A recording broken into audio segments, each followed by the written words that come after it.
MSLI T V, رہنمائی بدلتی دنیا کے لیے۔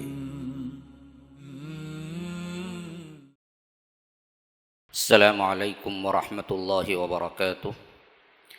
ان الحمد للہ نحمده ونستعینه ونستغفره ونؤمن به ونتوکل علیہ ونعوذ باللہ من شرور انفسنا ومن سیئات اعمالنا من يهده الله فلا مضل له ومن يضلل فلا هادي له واشهد ان لا اله الا الله وحده لا شريك له واشهد ان محمدا عبده ورسوله اما بعد فان خير الحديث كتاب الله وخير الهدي هدي محمد صلى الله عليه وسلم وشر الامور محدثاتها وكل محدثة بدعة وكل بدعة ضلالة وفي رواية وكل ضلالة في النار فأعوذ بالله السميع العليم من الشيطان الرجيم من همزه ونفثه ونفخه يا أيها الذين آمنوا كتب عليكم الصيام كما كتب على الذين من قبلكم لعلكم تتقون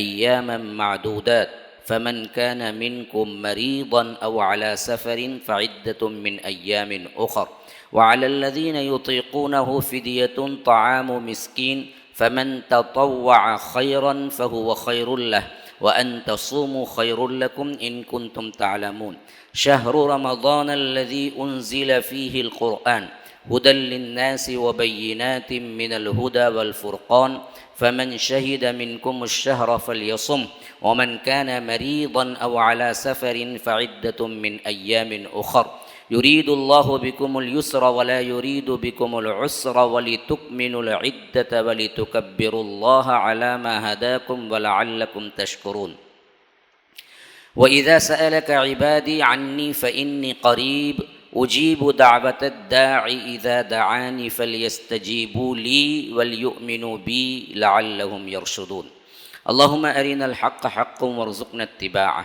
وأرنا الباطل باطلا وارزقنا اجتنابه اللهم علمنا ما ينفعنا وانفعنا بما علمتنا وارزقنا علما رب اشرح لي صدري ويسر لي أمري واحلل عقدة من لساني يفقه قولي۔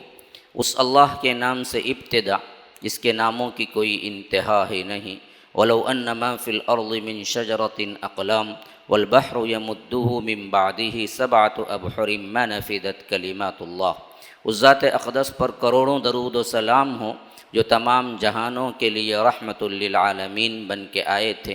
اللہم صلی علی محمد وعلی آل محمد كما صليت على إبراهيم وعلى آل إبراهيم إنك حميد مجيد وبارك على محمد وعلى آل محمد كما باركت على إبراهيم وعلى آل إبراهيم إنك حميد مجيد۔ محترم سامعین و ناظرین، یہ خصوصی ریکارڈنگ ہو رہی ہے زوم میٹنگ کے ذریعے سے آپ سے میں خطاب کر رہا ہوں، اور آج کا ہمارا عنوان ہے رمضان یا ماہ رمضان المبارک اور خواتین کا کردار۔ اس سلسلے میں نے جو آیات آپ کے سامنے تلاوت کی ہیں، یہ سورہ بقرہ سورہ نمبر 2 آیت نمبر 183، 84، 85 میں نے تلاوت کی ہیں۔ رمضان اللہ تبارک و تعالی کا بہت ہی بڑا تحفہ ہے، خاص طور پر زندوں کے لیے جن کی زندگی میں رمضان آ گیا۔ یاد رکھیے، اللہ کے رسول صلی اللہ علیہ وسلم نے فرمایا کہ جو رمضان کو پا لیتا ہے اور اس رمضان المبارک میں لیلۃ القدر کو پا لیتا ہے یا قیام کو پا لیتا ہے، اللہ تبارک و تعالی اس کے اگلے پچھلے سب گناہ معاف کر دیتے ہیں۔ ابو ہریرہ کی روایت بخاری کے اندر موجود ہے رضی اللہ عنہ، فرمایا کہ من صام رمضان ایمانا واحتسابا غفر له ما تقدم من ذنبه، جو کوئی ماہ رمضان میں روزہ رکھا ایمان کے ساتھ، اخلاص کے ساتھ، یعنی اس کے اندر اللہ تبارک و تعالی کے لیے ہی یہ نیت تھی، دکھانے کے لیے نہیں تھی، تو اللہ کے رسول صلی اللہ علیہ وسلم نے فرمایا غفر له ما تقدم من ذنبه، اس کے جو گناہ بھی ہو چکے ہیں اللہ تبارک و تعالی معاف کر دیتا ہے۔ اسی طرح فرمایا کہ من قام رمضان ایمانا واحتسابا غفر له ما تقدم من ذنبه، جو کوئی رات کی عبادت میں رمضان کی راتوں میں کھڑا رہا، رات کی عبادت میں مصروف رہا، اللہ تبارک و تعالی رمضان المبارک کی بدولت اس کے گناہ بھی معاف کر دیتے ہیں۔ اسی طرح تیسری روایت آئی ہے کہ من قام لیلۃ القدر ایمانا واحتسابا غفر له ما تقدم من ذنبه، جو کوئی رمضان المبارک کو پائے اور شب قدر کو پالے تو اس کے بھی تمام گناہ، یعنی شب قدر میں اس نے عبادت کر کے گزارا تو اللہ کے رسول صلی اللہ علیہ وسلم نے فرمایا کہ غفر له ما تقدم من ذنبه، کہ اس کے بھی تمام گناہ معاف کر دیے جاتے ہیں۔ تو معلوم ہوا کہ رب العالمین کی یہ عطا کا مہینہ ہے، یہ رحمت کا مہینہ ہے، یہ اللہ کے رسول صلی اللہ علیہ وسلم اس کا بڑا اہتمام کرتے تھے، اور امت کے لیے اللہ کے رسول صلی اللہ علیہ وسلم کی جانب سے دعاؤں کے نتیجے میں یہ دراصل اللہ نے تحفتاً عطا کیا۔ بعض روایتیں اس بات کی شاہد بھی ہیں کہ پچھلے زمانے کی امتوں کو بہت لمبی لمبی عمریں ملی۔ ایک مرتبہ ذکر ہوا کہ ایک شخص 1000 سال اللہ کی عبادت میں لگا رہا، ایک شخص 1000 سال اللہ کی عبادت میں لگا رہا تو صحابہ کی زبان سے نکلا اللہ اکبر، 1000 سال کی عبادت کے مقابلے میں ہمارے 50 سال 25 سال کیا حقیقت رکھتے ہیں؟ تو اللہ کے رسول صلی اللہ علیہ وسلم پر انا انزلناہ فی لیلۃ القدر اتاری گئی کہ فرمایا کہ ہم نے اس رات کو، لیلۃ القدر کو، اس قرآن کو نازل کیا، اس حیثیت سے یہ رات بڑی قدر والی رات ہے۔ اور اللہ نے سوال کر کے جواب دیا وما ادراک ما لیلۃ القدر، آپ کیا جانتے ہیں، آپ تک کیا ادراک پہنچا، آپ کی سمجھ میں کہاں آ سکتی ہے لیلۃ القدر کی برکتیں اور رحمتیں، کہ وما ادراک ما لیلۃ القدر، تم کیا سمجھتے ہو کہ لیلۃ القدر کیا ہے؟ لیلۃ القدر خیر من الف شہر، کہ لیلۃ القدر کی عبادت 1000 مہینوں سے بہتر ہے۔ اگر کیلکولیشن کر کے دیکھا جائے تو 80 پر 3 سال 4 مہینے ہوتے ہیں، اور کسی انسان کی زندگی میں 25 لیلۃ القدر بھی آئیں تو یاد رکھیے اس کے تقریباً 1500-2000 کے اوپر چلے جاتے ہیں۔ تو 1000 سالہ زندگیوں کی جو عبادتیں پچھلی امتوں کو ملی تھی، ہماری ایک لیلۃ القدر کی عبادت اس کے مقابلے میں برابر ہو جاتی ہے۔ تو اللہ تبارک و تعالی نے یہ ہمارے اوپر گفٹ کیا۔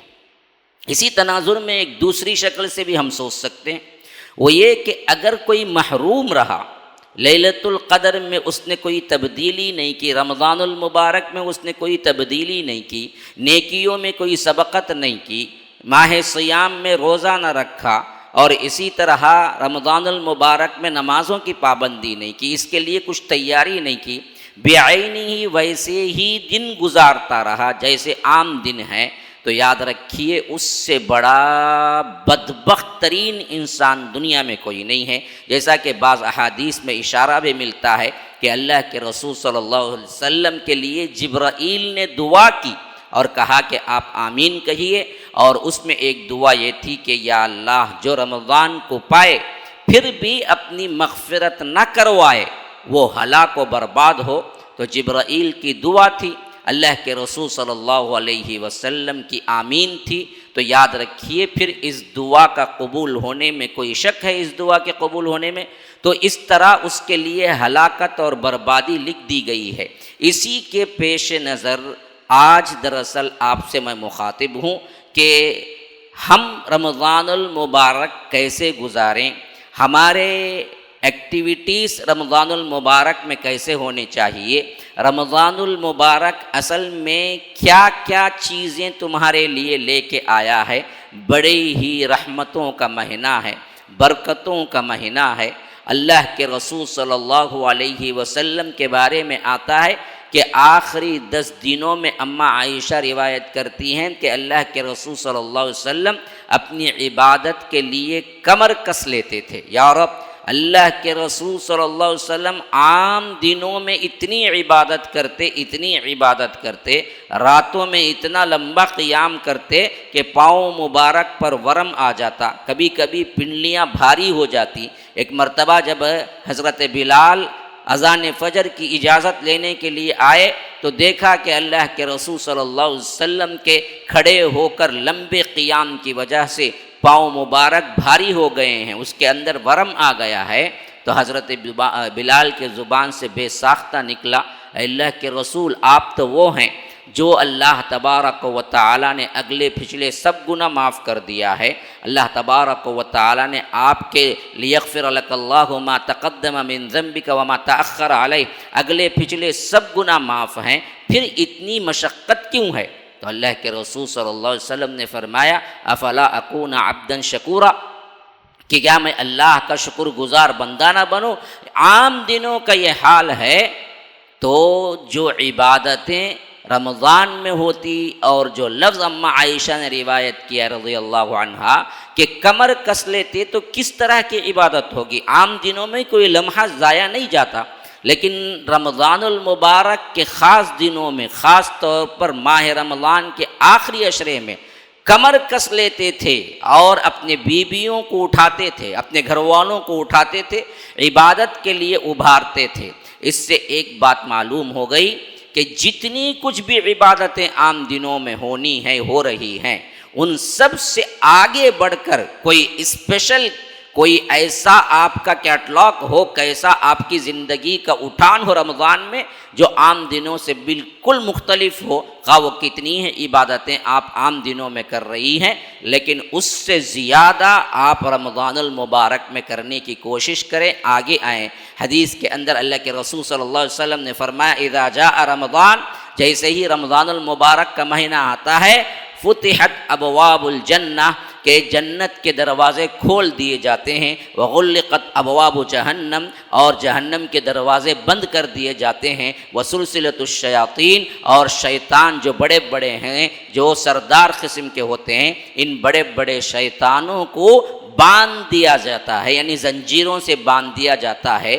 یہ کائنات کے اندر رمضان المبارک کا اہتمام ہے، آسمانی دنیا پر رمضان المبارک کا اہتمام ہے، تو جو بندے اللہ والے ہوتے ہیں ان کا کیا اہتمام ہونا چاہیے؟ اسلاف کے بارے میں ہمیں ملتا ہے کہ وہ پورا سال ہی رمضان المبارک کے شوق میں، ذوق میں گزارتے تھے۔ روایتوں میں آتا ہے کہ 6 مہینے پہلے سے دعائیں شروع کر دیتے تھے کہ اے اللہ رمضان تک ہماری زندگی کو پہنچا، رمضان تک ہمیں زندہ رکھ، رمضان تک ہماری زندگی کو پہنچا، اللہم بلغنا رمضان، اے اللہ کسی بھی طرح میری زندگی میں رمضان آ جائے۔ اب رمضان المبارک میں عبادتیں، رمضان المبارک میں تہجد، رمضان المبارک میں صیام، روزہ، ایسی زندگی گزارتے پورا وقت، پھر اس کے بعد بقیہ جتنے مہینے بچتے ان مہینوں میں اللہ سے دعائیں کرتے رہتے، اے اللہ رمضان المبارک کی عبادتوں کو قبول فرما لے، اے اللہ رمضان المبارک کی عبادتوں کو قبول فرما لے۔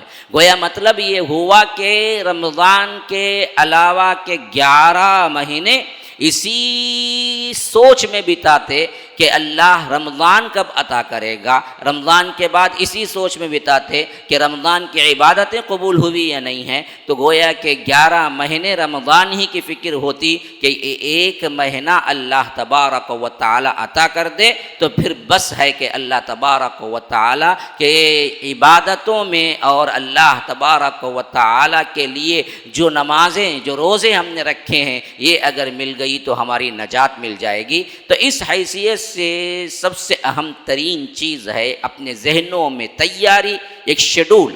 اس کے لیے رب العالمین نے سب سے پہلا جو حکم، اسپیشل حکم دیا، وہ ہے رمضان المبارک میں روزہ۔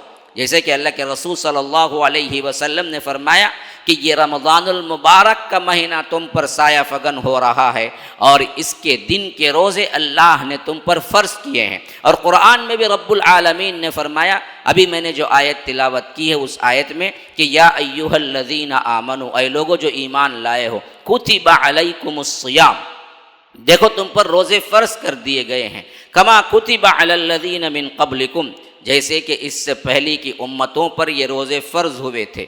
کیوں؟ لعلکم تتقون، تاکہ تمہارے اندر تقویٰ ہو، تاکہ تمہارے اندر اللہ کا ڈر پائے، تاکہ تمہارے اندر جہنم سے بچاؤ کی تدبیریں آئی، تاکہ تمہارے اندر اللہ کے عذاب سے بچنے کا طریقہ آئے، اللہ کے رسول صلی اللہ علیہ وسلم نے جو حکم دیا ہے اسے کرنے پہ رغبت آئے۔ تو اللہ تبارک و تعالیٰ نے اس کے ذریعے تمام مسلمانوں کو، خواہ مرد ہوں کہ عورت، جو بھی بالغ ہے اس پر یہ روزے فرض کر دیا۔ اور روزہ نام کیا ہے؟ روزے کا اصل معنی لغتاً روکنا ہے یا رک جانا ہے۔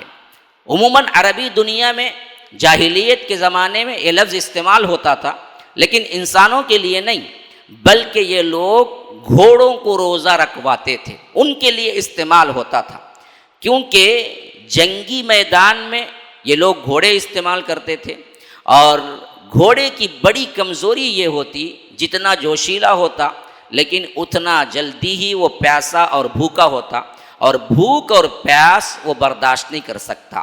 اس کے برعکس اونٹ ایسا جانور ہے کہ یہ 7 دن 8 دن بغیر کھائے رہ سکتا ہے اور بغیر پیے چل سکتا ہے، بھوک برداشت، لیکن میدان جنگ میں مقابلہ وہ نہیں کر سکتا، وہ صحرا میں چل سکتا ہے۔ اسی واسطے ایک نام اونٹ کا کیا ہے؟ صحرا کا جانور یا صحرا کا جہاز بھی کہتے ہیں، سفینہ ہے یہ دراصل کیا ہے، کئی دن چلتا رہتا ہے۔ تو یہ جو تکلیف تھی ان لوگوں کے لیے کہ یہ میدان جنگ میں بھوک پیاس بھی برداشت کر لے، تو اس حیثیت سے ان کے لیے بہت بہترین جانور بن جائے گا۔ تو بعض روایتیں اس بات کی شاہد ہیں کہ یہ لوگ اس ٹریننگ کو کرنے کے لیے گھوڑوں پر استعمال کرتے تھے کہ وہ بھوکا پیاسا رکھیں اور ان کو ٹریننگ دیں کہ وہ میدان جنگ میں بھی بھوک پیاس برداشت کریں اور جوش قوت کے ساتھ بھی لڑیں۔ لیکن جب شریعت کا حکم نازل ہوا تو اس معنی میں نازل ہوا کہ طلوع فجر سے لے کر طلوع فجر سے لے کر غروب آفتاب تک کھانا پینا اور بیوی سے نہ ملنا، ان چیزوں سے رکے رہنے کا نام اصل میں صیام ہے۔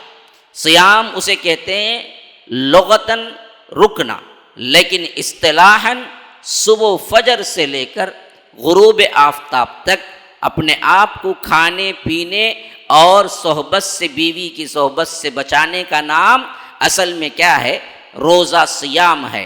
لیکن روحانی اصل تربیت مقصود ہے، یہ تو ظاہری چیز ہے، فقہ میں یہ تعریف ہے۔ اصل میں ہونا کیا چاہیے؟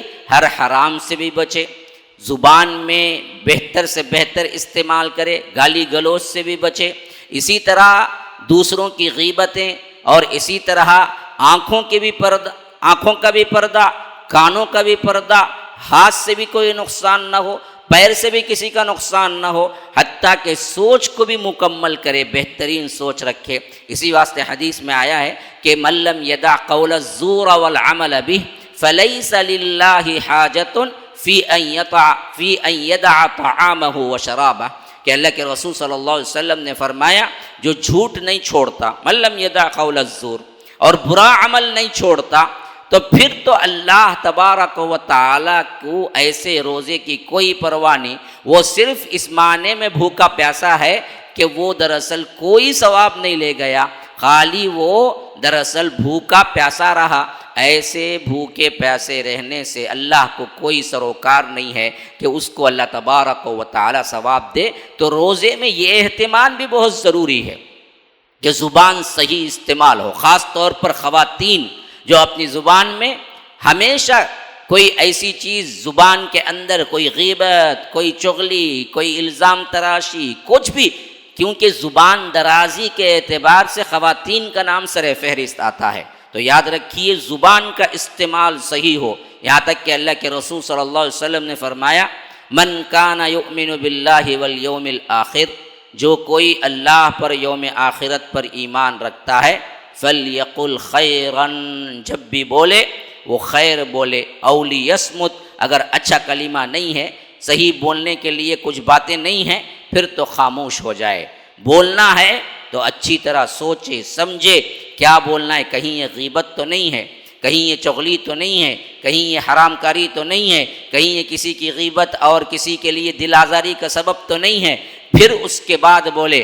اگر بولنے کے لیے کوئی کام نہیں ہے، بولنے کے لیے کوئی الفاظ نہیں ہے، بولنے کے لیے کوئی اچھی چیز نہیں ہے، پھر تو خاموش ہو جائے، یہ اس کے لیے بہتر ہے۔ ہر وہ ایمان والا جو آخرت پر یقین رکھتا ہو کہ ایک دن اللہ سے ملاقات کرنا ہے، تو یاد رکھیے وہ اپنی زندگی یوں گزارے تو رمضان المبارک میں روزے کی حالت میں کس طرح گزارنا چاہیے، اس میں اور زیادہ دھیان دینا چاہیے کہ ہم اپنی زندگی کیسے گزاریں۔ اسی طرح قرآن کا ایک اہم ترین تعلق ماہ رمضان کے ساتھ ہے، کیونکہ فضیلت کیوں ہے؟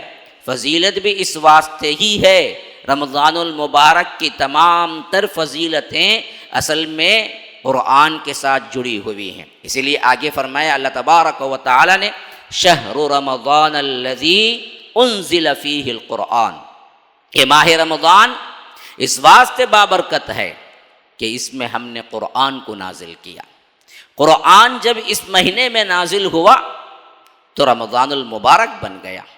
جس رات میں نازل ہوا انا انزلناہ فی لیلۃ القدر، ہم نے لیلۃ القدر میں اس قرآن کو نازل کیا، تو جس رات میں نازل ہوا وہ رات لیلۃ القدر بن گئی، اور جس فرشتے کے ذریعے نازل ہوا اس فرشتے کو سردار بنا دیا، مطاع ثم امین، حضرت جبریل امین کو پورے آسمانی فرشتوں اور پورے زمین کے فرشتوں، پوری مخلوق جو آسمان و زمین میں فرشتوں کی ہے ان سب کا سردار بنا دیا۔ جس پر نازل ہوا وہ نبی سید الانبیاء بنائے گئے۔ اللہ کے رسول صلی اللہ علیہ وسلم نے فرمایا انا ولد، میں اولاد کے اعتبار سے ولد آدم، آدم کا بیٹا ہوں، لیکن میں سید سردار ہوں۔ حضرت آدم علیہ السلام کا بیٹا ہونے کے باوجود بھی میں پوری انسانیت کا سردار ہوں۔ انا سید ولد آدم ولا فخر، فخر کی اس میں بات نہیں ہے، یہ بالکل حقیقت کی بات ہے کہ میں آپ کو بتا رہا ہوں کہ پوری بنی نوع انسانیت کے سردار جناب محمد الرسول اللہ صلی اللہ علیہ وسلم ہے۔ تو جس نبی پر نازل ہوا وہ نبی بھی دراصل سب سے بڑے سردار سید الانبیاء بن گئے، اور جس امت کے لیے نازل ہوا وہ امت بھی امت محمدیہ بن گئی۔ اللہ کے رسول صلی اللہ علیہ وسلم نے فرمایا حوض کوثر صرف اسی کو ملے گا جو میرا امتی ہوگا۔ یہ امت محمدیہ کی فضیلت ہے، کسی اور کے لیے حوض کوثر نہیں ہے، صرف جناب محمد الرسول اللہ صلی اللہ علیہ وسلم اپنی امت کو پلائیں گے۔ صحابہ نے پوچھا اللہ کے رسول آپ کے بعد کروڑوں آپ کے امتی آئیں گے، آپ کیسے انہیں پہچانیں گے؟ فرمایا کہ ان کے وضو کے اعضاء چمک رہے ہوں گے جس سے میں پہچان لوں گا کہ یہ میرا امتی ہے، اور میں اس کو حوض کوثر کا جام پلاؤں گا۔ جو کوئی حوض کوثر میں ایک مرتبہ پانی پی لے گا پھر وہ 50,000 سال کا دن جس کو رب العالمین نے بتایا ہے فی یوم 50,000 سنہ، یہ 50,000 سال کا دن رہنے کے باوجود بھی جنت میں داخل ہونے تک اسے پیاس نہیں لگے گی۔ یہ امت محمدیہ کی خصوصیت ہے۔ تو معلوم ہوا کہ یہ رمضان کی فضیلت، لیلۃ القدر کی فضیلت اور سید الانبیاء کی فضیلت اور امت محمدیہ، یہ سب کا سب اصل میں قرآن سے۔ قرآن کو اگر ہم چھوڑیں گے برباد ہونے کے علاوہ کوئی اور راستہ نہیں۔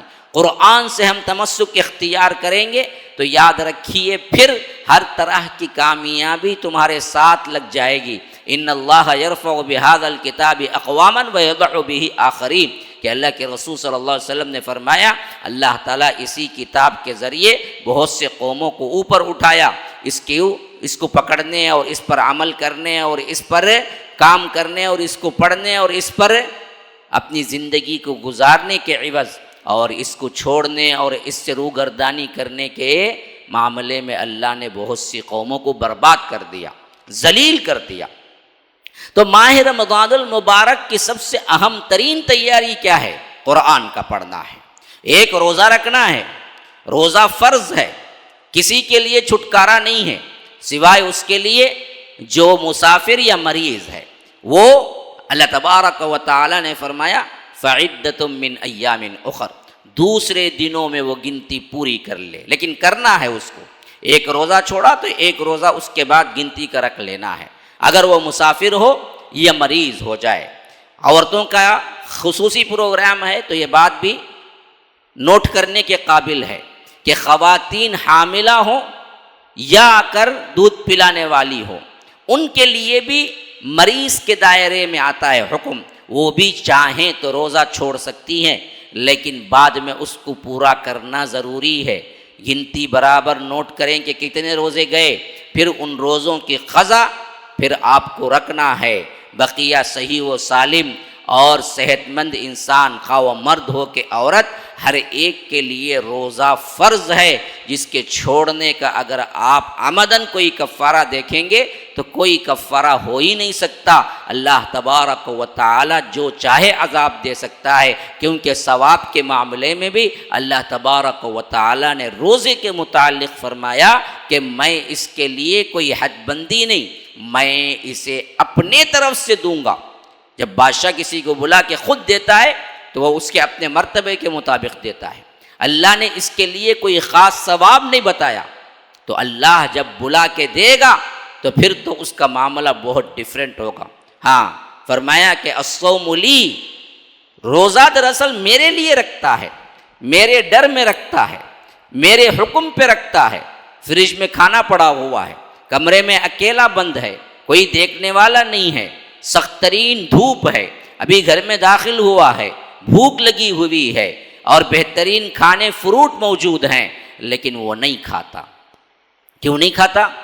اس کے ذہن میں ہے کہ اللہ دیکھ رہا ہے میں روزے سے ہوں، میرا روزہ شام تک مکمل کرنا ہے۔ تو یہ جذبہ، یہ تو تقویٰ ہے۔ اس لیے اللہ کے رسول صلی اللہ علیہ وسلم نے فرمایا کہ اللہ کہتا ہے کہ الصوم لی، یہ روزہ جو ہے نا وہ صرف میرے لیے رکھتا ہے، وہ خاص، دوسری عبادتوں میں شبہ ہے۔ ہو سکتا ہے یہ ریاکاری آ جائے، ہو سکتا ہے لوگوں کو دکھانے کے لیے کر رہا ہو سکتا ہے کوئی اور سیٹ اپ، کیونکہ سامنے نظر آتا، نماز بھی سامنے نظر آتی ہے۔ ہو سکتا ہے کسی کو بتانے کے لیے بڑے لمبے کیا ہیں سجدے ہو رہے ہوں، لیکن روزہ ایک ایسی عبادت ہے جو تنہائی میں بھی رکھتا ہے اور تنہا ہوتے ہوئے بھی کھاتا نہیں ہے۔ اس کو معلوم ہوتا ہے کہ اگر میں تنہائی میں کھا لوں گا پھر تو میرا روزہ ٹوٹ جائے گا۔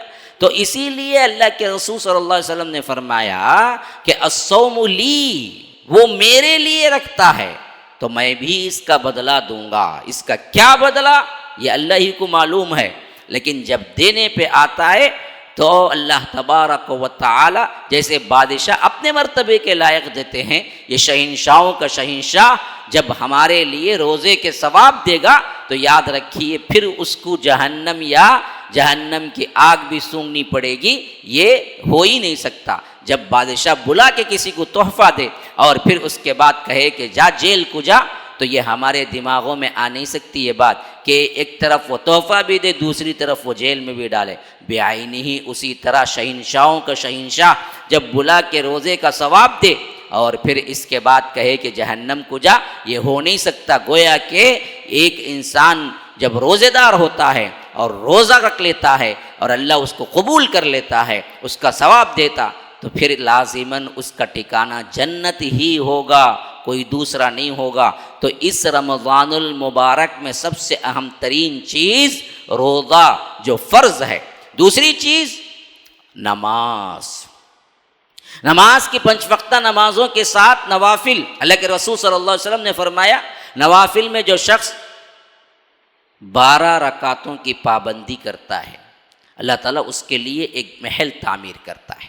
وہ 12 رکعتیں کون سی ہیں؟ صحابہ نے پوچھا تو اللہ کے رسول صلی اللہ علیہ وسلم نے فرمایا کہ نماز فجر سے پہلے کے 2، نماز ظہر سے پہلے 4 اور بعد میں 2، 6 اور یہ 2 8 ہو گئے، نماز مغرب کے بعد کے 2 اور نماز عشاء کے بعد کے 2، کل 12 رکعت پابندی سے نوافل میں پڑھتا ہے وہ، تو اللہ تبارک و تعالی اس نوافل کے بدلے میں ایک خصوصی محل تیار کر کے دے گا۔ اور نماز اصل سے پہلے 4 رکعت نفل پڑھنے پر اللہ کے رسول صلی اللہ علیہ وسلم نے فرمایا کہ خصوصیت کی اللہ کی رحمت کا وہ بندہ مستحق بنتا ہے۔ تو اس طرح نمازوں کی پابندی اور آخری میں رات میں قیام کی پابندی، یہ بہت اہم ترین چیز ہے۔ اسی لیے اللہ کے رسول صلی اللہ علیہ وسلم نے فرمایا کہ من قام رمضان، جو کھڑا رہا رمضان میں، آپ راتوں میں عبادت کو لازم کریں اپنے اوپر رمضان المبارک۔ حالانکہ ہر رات عام دنوں میں بھی تہجد ہمارے لیے بہت ہی فضیلت والی چیز ہے، لیکن رمضان میں اس کا اہتمام کا مسجد جا کر، خواہ تنہا، جیسے بھی خواتین، کیونکہ خواتین سے خصوصی خطاب ہے، تو جیسے بھی گھر میں بھی ہو لیکن چھوٹنے نہ پائے۔ اور حضرت عائشہ کی روایت ہے کہ رمضان ہو یا غیر رمضان ہو، اللہ کے رسول صلی اللہ علیہ وسلم 11 رکعت پڑھا کرتے تھے۔ یہی سنت سے ثابت ہے کہ 11 رکعت تراویح میں 8 رکعت کیا ہیں؟ نفل کے تراویح، اور 3 رکعت وتر ہوتا ہے۔ یہ کل ملا کر 11 رکعت ہیں۔ 11 رکعت اللہ کے رسول صلی اللہ علیہ وسلم پڑھا کرتے تھے۔ یہ ماہ رمضان میں اہم ترین۔ اب بقیہ سب سے اہم ترین چیز یہ جو چھوٹ جاتی ہے ہمارے نظروں سے، وہ ہے قرآن کی تلاوت اور قرآن کو سمجھنا۔ حالانکہ اللہ تبارک و تعالیٰ نے روزے کے احکامات کو بیان کرتے ہوئے قرآن کے نزول کو لایا، جیسے میں نے پڑھا کہ 83، 84 اور 85، اس میں اللہ نے فرمایا کہ رمضان کی برکت جو ہے وہ قرآن کے اترنے پہ ہے۔ قرآن ہم سے چھوٹ جاتا ہے، ابھی سے تیاری کریں، ابھی سے اپنے اوقات کو تقسیم کریں۔ فلاں وقت یہاں تک پکانے کا ہے، اس کے بعد ہم قرآن کو دیں گے۔ تلاوت نہیں آتی سیکھو، اگر تلاوت اچھی آتی تلاوت کرو، تلاوت کے ساتھ تراجم ساتھ میں رکھو، ترجمہ جو آپ کے لیے بہتر ہے، انگلش زبان میں یا تمل زبان میں یا اردو زبان میں یا جو زبان آپ کو، اس میں آپ اس کا ترجمہ بھی پڑھیں۔ آپ ڈیوائڈ کریں 30 دنوں کے اندر، 30 جز ہیں تو 30 دنوں کے ہیں، ایک جز اپنے اوپر لازم کریں۔ نہیں ہو رہا ہے کم از کم آدھا جز لازم کریں۔ قرآن کی تلاوت بھی بہت اہم ہے، اور قرآن کی تلاوت کے ساتھ اس کا ترجمہ اور اس کی تشریح بھی بہت اہم ہے، تاکہ ہم کو معلوم ہو کہ رب العالمین نے ہمیں قرآن دیا ہے تو اس میں کیا فرمایا ہے۔ قرآن تو پڑھتے ہیں بہت سے لوگ، لیکن اس میں معنی نہیں سمجھتے کہ رب نے ہمیں کیا حکم دیا ہے۔ اور اس کے ساتھ ساتھ خصوصیت کے ساتھ رمضان المبارک کی تیاریوں میں، رمضان المبارک کے کردار میں دعا ہے۔ دعا آپ دیکھیے 85 کے بعد جو آ رہا ہے اس میں رب العالمین نے دعا کا ذکر کیا ہے۔ 186 آپ آیت نمبر دیکھیں، فرمایا حالانکہ پورے اوپر نیچے احکامات اور رمضان اور روزے کے متعلق ہیں، لیکن ایک آیت بالکل ڈیفرنٹ نظر آئے گی۔ فرمایا وَإِذَا سَأَلَكَ عِبَادِي عَنِّي فَإِنِّي قَرِيب۔ اے اللہ کے رسول صلی اللہ علیہ وسلم، میرے بندے میرے بارے میں آپ سے سوال کرتے ہیں کہ میں کہاں ہوں، رب مجھے کہاں ملے گا، تو آپ ان کو جواب دیں فَإِنِّي قَرِيب، میں تو بڑا قریب ہوں تمہارے، اس حد تک قریب ہوں اجیب دعوت الداعی اذا دعان، پکارنے والا جب مجھے پکارتا ہے تو میں اس کی پکار کا جواب دیتا ہوں۔ آج ہم قرآن کو نہ پڑھنے کی وجہ سے غلط عقیدے آئے ہیں۔ ہم سمجھتے ہیں فلاں اولیاء کو پکاریں گے تو وہ جواب دیتے ہیں، فلاں قبر والے کو پکاریں گے تو جواب دیتے ہیں، فلاں جگہ پر جا کے ہم مانگیں گے تو ہماری دعائیں قبول ہو جائیں گی، فلاں درگاہوں پر، فلاں جھنڈے پر، بنڈے پر، فلاں۔ اللہ کی قسم سب کے سب اللہ کے محتاج ہیں، اللہ غنی ہے۔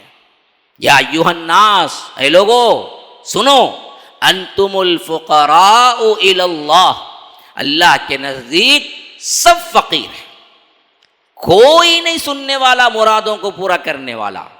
ہاں یہاں تک کہ صاف کا وما انت بمسمع من فی القبور، جو قبروں میں پڑے ہوئے ہیں وہ کہاں سے جواب دیں گے، وہ سنتے ہی نہیں ہیں۔ اللہ کے رسول آپ بھی نہیں سنا سکتے انہیں، اللہ کے رسول سے فرمایا جا رہا ہے وما انت، اللہ کے رسول آپ چاہیں تو بھی نہیں سنا سکتے۔ کن کو؟ بمسمع من فی القبور، جو قبروں میں پڑے ہوئے ہیں، تو کوئی نہیں سنتا۔ اللہ تبارک و تعالیٰ کی گارنٹی ہے کہ اللہ تمہاری دھڑکنوں کو بھی سنتا ہے، تمہارے دل کے اندر اٹھنے والے وسوسوں کو جو تم نہیں جانتے ہیں، اللہ تبارک و تعالیٰ تم سے زیادہ جانتا ہے تمہارے اندر کیا وسوسے آ رہے ہیں۔ الا یعلم من خلق، وهو اللطیف الخبیر، کیا وہ جس نے تم کو پیدا کیا ہے وہ نہیں جانتا تمہارے بارے میں؟ ہاں وہ بڑا باریک بین باخبر ہے، وہ جانتا ہے سب کچھ، تو اسے پکارو، ہاں رو گڑ گڑاؤ، دعا نہ چھوڑو۔ دعا تو اتنا اہم ترین مضمون ہے، حدیث کے اندر آیا الدعاء هو العبادہ، دیکھو دعا ہی عبادت ہے، یعنی یوں سمجھ لیجئے کہ عبادت کا مغز جو ہے وہ دعا ہے، اللہ کے ہاں پکارنا۔ تو اسی لیے فرمایا کہ جب پکارنے والا مجھے پکارتا ہے تو میں اس کی پکار کو سنتا ہوں، اسے جواب دیتا ہوں۔ ہاں شرط یہ ہے کہ وہ بھی میری بات کو مانے، میری شریعت کو مانے۔ فَلْيَسْتَجِيبُوا لِي وَلْيُؤْمِنُوا بِي، مجھ پر ایمان لائے، تو پھر تو کیا ہے، اللہ تبارک و تعالیٰ آپ کی دعاؤں کو قبول کرے گا۔ آپ دعا ایسے الہا کے ساتھ، آہوازاری کے ساتھ کریں کہ رب کے دربار میں قبول ہو۔ دعا تو ضرور قبول ہوتی ہے، مانگنے کا سلیقہ نہیں آتا ہے۔ جو سلیقے سے مانگتا ہے پھر تو اللہ تبارک و تعالیٰ اس کے اپنے سوچوں سے زیادہ دیتا ہے۔ حضرت زکریا نے دیکھا حضرت مریم کے ہاں پھل رکھے ہوئے ہیں، اور حضرت زکریا کے گائیڈ، بلکہ حضرت زکریا کی طرف آنے والے واحد شخص، حضرت مریم کی طرف آنے والے واحد شخص حضرت زکریا تھے۔ اگر فروٹ وہاں ہیں تو لانے والے سوائے حضرت زکریا کے کوئی اور نہیں ہو سکتا، لیکن حضرت زکریا کو معلوم تھا کہ میں نے یہ فروٹ نہیں لائے جو حضرت مریم کے پاس ہیں۔ انہوں نے پوچھا انا لکی ھذا، مریم یہ کہاں سے آئے تیرے پاس فروٹ؟ اتنے پھل لانے والا تو میں ایک ہی ہوں، میرے علاوہ تمہارے حجرے میں کوئی نہیں آتا، اور میں تو نہیں لایا، مجھے معلوم ہے میں تو نہیں لا کے دیا۔ اب تمہارے کمرے میں اتنے قسم کے اقسام کے پھل فروٹ کھانے، انا لکی ھذا، یہ آیا کہاں سے؟ حضرت مریم علیہ السلام بول پڑی، قالت هو من عند اللہ، یہ تو اللہ کی طرف سے آیا ہے۔ ہاں اللہ کی بندیاں ایسی بھی ہیں کہ جب وہ ہاتھ اٹھا کے مانگتی ہیں تو اللہ رد نہیں کرتا، ویسے بنو۔ حضرت مریم نے کہا کہ قالت هو من عند اللہ، یہ اللہ کی طرف سے آیا ہے، اللہ تبارک و تعالیٰ نے میرے لیے انتظام کیا ہے۔ ہاں جب یہ دیکھا کہ بغیر موسم کے پھل یہاں رکھے ہوئے ہیں اور میں لانے والا بھی نہیں ہوں، اور بغیر موسم کے حضرت مریم کو اللہ نے پھل ایسے دیے ہیں، پھر میں بوڑھا ہو چکا ہوں، میں بھی بغیر موسم کا پھل ہوں، لیکن اگر میں اللہ سے مانگوں تو ہو سکتا ہے مجھے بھی بچہ ہو جائے۔ وہ ابھی تک لاولد تھے، کوئی بچہ نہیں تھا، بوڑھے ہو چکے تھے۔ اب انہوں نے بھی رو کے مانگنا شروع کیا۔ ہاں وہ کہنے لگے کاف ہایا عین صاد ذکر رحمت ربک عبدہ زکریا اذ نادى ربہ نداء خفیا، رو رو کے چپکے سے پکارا اپنے رب کو زکریا نے۔ قالت رب انی وہن العظم منی واشتعل الرأس شیبا ولم اکن بدعائک رب شقیا، کہ اللہ میں دعا کر رہا ہوں، میں مانگ رہا ہوں تجھ سے۔ زکریا کو ضرورت پڑی علیہ السلام، مانگا تو اللہ کے پاس مانگا، کسی اور کے ساتھ وسیلہ نہیں مانگا یا کسی اور کو وسیلہ نہیں بنایا، رب سے ڈائریکٹ مانگا۔ اللہ نے وہ دعا قرآن میں مریم کے شروع میں رکھی۔ انہوں نے کہا کہ رب انی وہن العظم منی، میری ہڈیاں بھی کمزور ہو گئی، میں بوڑھا ہو چکا ہوں۔ واشتعل الرأس شیبا، میرا پورا سر بالکل سفید بالوں کا ہو چکا ہے، ایک بھی کالے بال نہیں ہیں، اتنا بوڑھا ہو گیا ہوں۔ لیکن فلم اکن بدعائک رب شقیا، جب بھی میں نے پکارا ہے اے اللہ تو مجھے نامراد نہیں کیا ہے، اس یقین کے ساتھ مانگو۔ اسی لیے اللہ کے رسول صلی اللہ علیہ وسلم نے فرمایا کہ اللہ تعالیٰ کسی بے پرواہ اور ادھر ادھر کے ذہن رکھنے والا لاپرواہ انسان کی دعا قبول نہیں کرتا۔ دعا مانگو تو پوری حاضری کے ساتھ مانگو، رب کے پاس گڑ گڑا کے مانگو، جو چاہے اللہ تبارک و تعالیٰ سے مانگو اور مل سکتا ہے۔ دنیا کے مسائل ہوں، دین کے مسائل ہوں، تمہارے لیے غربت کے مسئلے ہوں، جاب کے مسئلے ہوں، اللہ سے مانگو۔ یہ رمضان المبارک مانگنے کا مہینہ ہے۔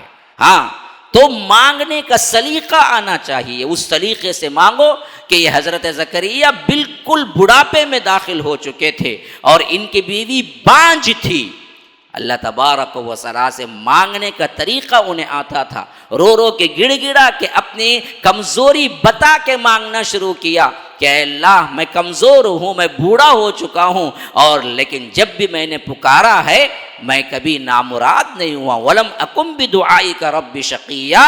تو اللہ تبارک و تعالی نے فرمایا یا زکریا انا نبشرک بغلام، تم بچہ مانگتے ہو نا، ہم تمہیں ایسا مرد بچہ دیں گے، ایسا لڑکا دیں گے، اسمہ یحییٰ، اس کا نام یحییٰ ہوگا، لم نجعل لہ من قبل سمیہ، دنیا میں اس سے پہلے اس نام کا بچہ کوئی نہیں آیا، ایسا بچہ ہم آپ کو عنایت کرنے والے ہیں، دنیا میں پہلا یحییٰ ہے جو پیدا ہو رہا ہے، اس سے پہلے کوئی یحییٰ نام والا بچہ دنیا میں پیدا ہی نہیں ہوا، ایسا بچہ ہم آپ کو عطا کریں گے۔ تمہاری بیوی کو بھی، ہم تمہارے بیوی کو بھی جو بانجھ ہیں ان کے مرض کو مٹا دیں گے۔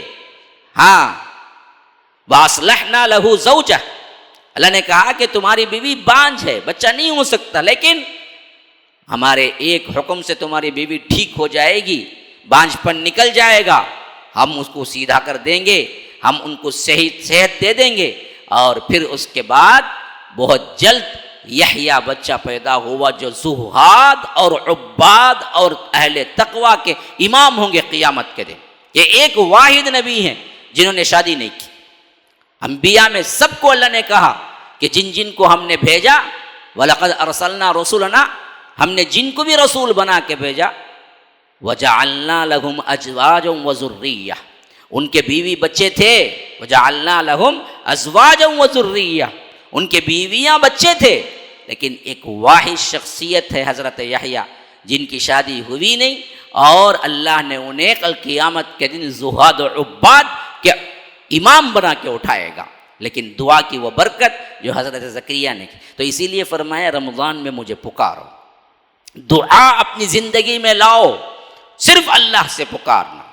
یہ ہے خواتین اسلام اصل شیڈول رمضان المبارک کا، کہ آپ نمازوں کے ساتھ جڑ جائیں، صیام کے ساتھ جڑ جائیں، نوافل کی پابندی کریں، پھر اس کے بعد راتوں میں تہجد کی پابندی کریں، پھر قرآن کے ساتھ جڑ جائیں، اور ان سب کو مضبوط ترین بنانے والی چیز دعا، اس دعا کو اپنی زندگی میں لائیں، شیڈول بنائیں کہ ان اوقات میں مجھے یہ کرنا ہے، پھر اس کے بعد اس طرح رمضان گزاریں تو معلوم ہوگا کہ اصل زندگی کیا ہوتی ہے۔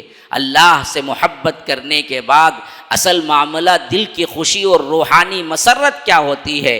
ہم تو رمضان بھی ایسے ہی گزار لیتے ہیں جیسے عام دن گزارتے ہیں، بلکہ زیادہ کھاتے پیتے ہیں، زیادہ پکوان ہوتا ہے، فلاں ڈشز، فلاں افطاری کو بنانا، فلاں سحری کو بنانا، یہ بنائے وہ بنائے، اسی کھاتے پیتی زندگی میں ہمارا افطار کا وقت بھی چلا جاتا ہے، سحری کا وقت بھی چلا جاتا ہے، حالانکہ اصل تو معاملہ جینے کے لیے کھانا ہے، کھانا ہی جینا بنا لینا نہیں ہے، یا کھانے ہی کے لیے جینا نہیں ہے، بلکہ تھوڑا سا کھا لینا اس واسطے کہ کھانا ہمارے زندگی کی ضرورت ہے، ضرورت کو ضرورت پر رکھو، اور بقیہ تمہارے زندگی کی اصل بنیاد جو ہے وہ دراصل اصل میں یہی ہے کہ آپ اللہ کی طرف پلٹیں، اللہ کی طرف رجوع ہوں، اللہ تبارک و تعالی کی طرف تقرب حاصل کریں۔ اور آخری دنوں میں اللہ تبارک و تعالی نے رمضان کے احکامات میں بیان کیا وَأَنْتُمْ عَاكِفُونَ فِي الْمَسَاجِدِ، 20 دن تم عبادتیں تو کرتے رہے، نمازوں کو تو آتے رہے، لیکن جاتے بھی رہے، فجر پڑا پھر ظہر کو آنے کے لیے چلے گئے گھر، پھر ظہر پڑا پھر چلے گئے عصر کو آنے کے لیے، لیکن آخری 10 دنوں میں اللہ کہتا ہے میرے ایسے ہو جاؤ کہ جاؤ ہی مت میرے گھر سے، میرے گھر کو تم آئے ہو نا 10 دن کے لیے میرے لیے وقف ہو جاؤ، وَأَنْتُمْ عَاكِفُونَ، تم بیٹھے رہو چمٹ کے، عکف کا مطلب ہے چمٹ جانا، اسی سے اعتکاف نکلا ہے، تم میرے گھر کے چوکھٹ کو پکڑ لو اور وہیں پر رہو 10 دن بھی، مسجدوں کے اندر اعتکاف کرو۔ یہ رب ہے جو بلا رہا ہے اپنے گھر کو۔ بڑے لوگ اپنے گھروں کو نہیں بلاتے ہیں، بڑے لوگ بلاتے بھی ہیں تو بڑی تناوٹی سے بلاتے ہیں، چاہو تو آ جاؤ، غریب لوگ بھاگتے ہیں ان کے گھر کو دوڑ کر کہ یہ اندر مجھے داخلہ دے دیں گے تو اچھا ہے. ہاں کسی پی اے کو پکڑا, کسی سی اے کو پکڑا, کسی کو پکڑا, کسی کو کیا ہے منت سماجت کی کہ بھائی بڑے آدمی ذرا وقت دے کے دے. تو یہ شہنشاہوں کا شہنشاہ کسی پی اے کی ضرورت ہے, ڈائریکٹ کہتا ہے کہ میرے گھر میں آؤ اور جو چاہے لے جاؤ, میرے ہی بن جاؤ, بلکہ رہ جاؤ میرے گھر میں, مسجد میں اعتکاف کرو. اسی لیے خواتین کا اعتکاف بھی صحیح تر بات یہی ہے کہ مسجد ہی میں ہو. گھروں میں خواتین کا جو مسئلہ نکال لیے کہ اعتکاف گھروں میں کر سکتے ہیں, یہ بالکل غلط طریقہ. حدیث میں اس کے بارے میں اشارے تک موجود نہیں. امہات المومنین نے بھی اعتکاف کیا تو مسجدوں میں کیا. اللہ کے رسول صلی اللہ علیہ وسلم کے بعد بھی امہات المومنین نے اعتکاف کیا تو مسجدوں میں کیا. وفات کے بعد بھی امہات المومنین نے اعتکاف کیا لیکن مسجدوں کے اندر کیا, کیونکہ مسجد دراصل اعتکاف کی اصل جگہ ہے. یہاں رہو, یہاں اللہ سے مانگو اور یہاں اللہ ہی کے ہو رہو. عبادتوں میں جتنا قریب ہو سکتے اتنا قریب ہو جاؤ. تو یہ رمضان المبارک کا مہینہ گزارنے کا ایک طریقہ ہے. اس میں سے آپ اپنے اپنے اعتبار سے, اپنے اوقات سے, اپنے شیڈول, اپنے کام میں سے آپ اپنے اعتبار سے تقسیم کریں کہ فلاں وقت یہ ہو سکتا ہے, فلاں وقت. کیونکہ کوئی وقت کی تعیین کے ساتھ میں آپ کو شیڈول بتاؤں تو ہو سکتا ہے کوئی دوسرا جاب والا ہو یا کوئی دوسرے کام والا ہو, دوسرے مشغولیات تو سیٹ نہیں ہو سکتے. میں نے عموم بتا دیا, یہ پورے کام کرنے ہیں. ان پورے کاموں میں اوقات آپ کے لیے 24 آورس ہی ہیں. اللہ والوں کو بھی 24 آورس ملے, دینداروں کو بھی وہی ملے, دنیا داروں کو بھی وہی ملے, جہنم میں جانے والوں کو بھی وہی ملے, جنت میں جانے والوں کو بھی وہی ملے. بس انہوں نے اوقات کو الگ تقسیم کیا. جنہوں نے تقسیم نہیں کیا, جنہوں نے تیاریاں نہیں کی, وہ جہنم گئے. لیکن وقت تو ان کو بھی 24 آورس ہی ملا, کوئی زائد نہیں ملا. تو یاد رکھو یہ 24 آورس جو مل رہے ہیں ان میں اپنے طور پر بن کر جنت کے مستحق بننے والے بھی ہیں اور اللہ کی نافرمانی کر کے جہنم کے مستحق بننے والے بھی ہیں. دونوں راستے موجود ہیں. لیکن عقل مند وہ ہے جو دنیا میں آخرت کی تیاری کر لے, کیونکہ یہاں کی ہر چیز محدود ہے اور آخرت کی ہر چیز لامحدود ہے. تو محدود کو دے کر لامحدود کو تم قبول کر لو تو یہ سب سے بڑی عقل مندی ہے.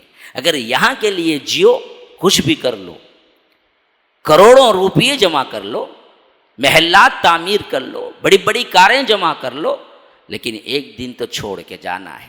کچھ ملے گا نہیں, خالی ہاتھ ہی جانا ہے, خالی ہاتھ ہی آیا. نہ کفن میں جیب ہے, نہ قبر میں الماری ہے. اجل ہی نے چھوڑا نہ کسرا نہ دارا. موت کس کو چھوڑتی ہے؟ عربی میں اس کا ایک لفظ ہے اجل. اجل ہی نے چھوڑا نہ کسرا نہ دارا. کس کو چھوڑا ہے؟ بادشاہوں کو چھوڑا ہے, فقیروں کو چھوڑا ہے, شہنشاہوں کو چھوڑا ہے, جنگجوؤں کو چھوڑا ہے, بڑے بڑے بہادروں کو چھوڑا ہے. موت کس کو کب چھوڑی ہے؟ اجل ہی نے چھوڑا نہ کسرا نہ دارا. اسی سے سکندر صفات بہارا. سکندر جو بڑا نام لے کے نکلا تھا, فاتح اعظم, اور پوری دنیا کو فتح کر لے گا, موت اس کو بھی نہیں چھوڑی.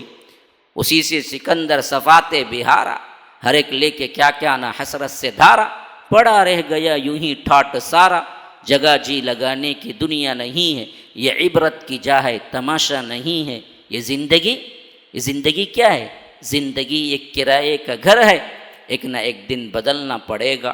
موت جب تجھ کو آواز دے گی, گھر سے باہر نکلنا پڑے گا. تو نہ نکلے گا, تیرا خود کا بیٹا, تیرے خود کے وارثین, تیرے خود کے خاندان والے تجھے اٹھا کے منو مٹی میں دفن کر کے آئیں گے. یہی حقیقت ہے.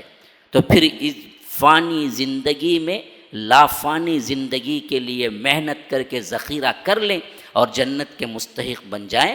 تو اس سے بڑا عقل مند ترین کوئی انسان نہیں ہے. اللہ ہی توفیق دینے والا ہے اور ہم اللہ سے ہی توفیق طلب کرتے ہیں کہ اللہ تبارک و تعالی ہمارے جو کچھ بھی نیکیاں ہیں اس کو قبول فرمائے، جو کچھ بھی برائیاں ہیں اس کو معاف فرمائے۔ رمضان المبارک کا مہینہ آ رہا ہے، اللہ تبارک و تعالی اس میں عبادت کرنے کی توفیق عطا فرمائے، اللہ کے نیک بندوں میں ہمیں شامل ہونے کی توفیق عطا فرمائے۔ ہم ایسے عمل کریں کہ پھر اس کے نتیجے میں اللہ رب العالمین ہمیں جنت الفردوس میں اعلیٰ مقام کے ساتھ اللہ کے رسول صلی اللہ علیہ وسلم کا پڑوسی بنائے۔ ھذا وباللہ التوفیق، صلی اللہ وسلم علی نبینا محمد۔ اسأل اللہ لی ولکم ولسائر المسلمین من کل ذنب فاستغفروہ انہ هو الغفور الرحیم۔ والسلام علیکم ورحمۃ اللہ وبرکاتہ۔ السلام علیکم ورحمۃ اللہ وبرکاتہ۔ آپ بخوبی جانتے ہیں کہ مسجد السلام کے اخراجات کافی زیادہ ہیں اور یہ تمام کے تمام آپ لوگوں اہل خیر حضرات کے تعاون سے ہی پورے ہوتے آ رہے ہیں۔ اس لیے آپ تمام سے گزارش ہے کہ جاتے ہوئے اللہ کے راستے میں زیادہ سے زیادہ دے کر جائیں۔ اللہ رب العالمین ہمیں اس کا بدلہ دنیا و آخرت میں عطا کرے۔ شکراً، جزاکم اللہ خیراً۔ السلام علیکم ورحمۃ اللہ وبرکاتہ۔